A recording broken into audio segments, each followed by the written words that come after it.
आसमान छू रही सरसों तेल के रेट में लगातार दूसरे दिन गिरावट देखने को मिली है। हालांकि ये कभी थोक भाव में हुई है।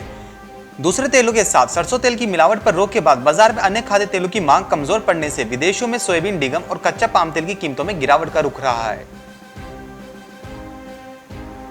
कोरोना काल में केवल कृषि क्षेत्र ही ऐसा है जिसने भारतीय अर्थव्यवस्था को संभाले रखा है। वहीं अब एक्सपोर्ट में भी कृषि क्षेत्र ने नया कीर्तिमान रच दिया है।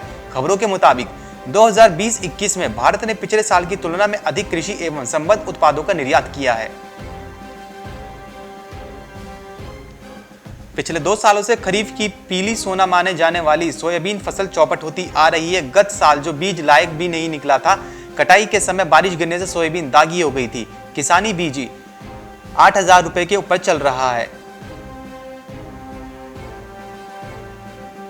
पटना में महंगाई की आंच में उबल रही दाल फिर से थाली में लौटने लगी है। थोक बाजार में दालों की कीमत 5 से 10 रुपए प्रति किलो घटी है। अनाज की थोक मंडी मसूरगंज के व्यापारी व महाराजगंज के व्यापारियों ने बताया कि उत्पादक मंडियों में दर्ज हुई गिरावट की वजह से कीमतें नीचे आई हैं।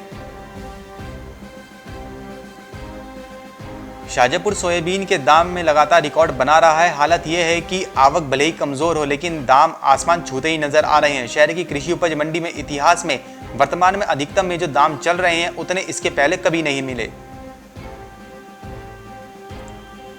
वैश्विक महामारी कोरोना संकट काल का दौर जहां जारी है, वहीं दूसरी तरफ संकट के माहौल में सरकार के मंत्रियों द्वारा प्रयास किए जा रहे हैं कि इसी बीच ही मंत्रालय में कृषि विकास मंत्री कमल पटेल की अध्यक्षता में समीक्षा बैठक आयोजित की गई, जिसमें खरीफ फसलों की बुआई से पूर्व यूरिया, डीएपी बीज और अन्य कृषि आदानों की उपलब्धता को सुनिश्चित करने के निर्देश दिए हैं।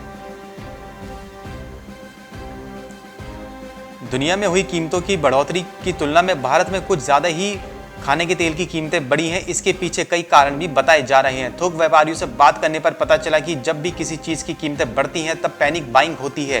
कई सारे थोक व्यापारी स्टॉक करके रखने लगते हैं और कीमतें अप्रत्याशित रूप से बढ़ने लगती हैं।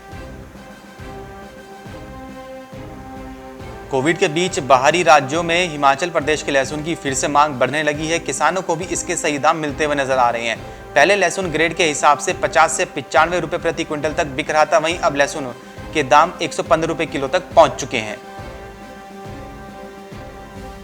आंध्र प्रदेश कृषि मंत्रालय ने 2021 सीजन में खरीफ फसलों का उत्पादन लक्ष्य 94 लाख टन रखा है। राज्य सरकार ने 2021 सीजन में किसानों से मसूर, उड़द, मिर्च की बिजाई अधिक करने को कहा है। राज्य में लक्ष्य के अनुसार 53.68 लाख एकड़ में धान, ज्वार, बाजरा, मक्का, रागी, मोटे अनाज, तुअर, उड़द, मूंग, लोबिया एवं अन्य दलहन सहित 94.01 लाख टन उत्पादन पहुंचने का अनुमान दिया।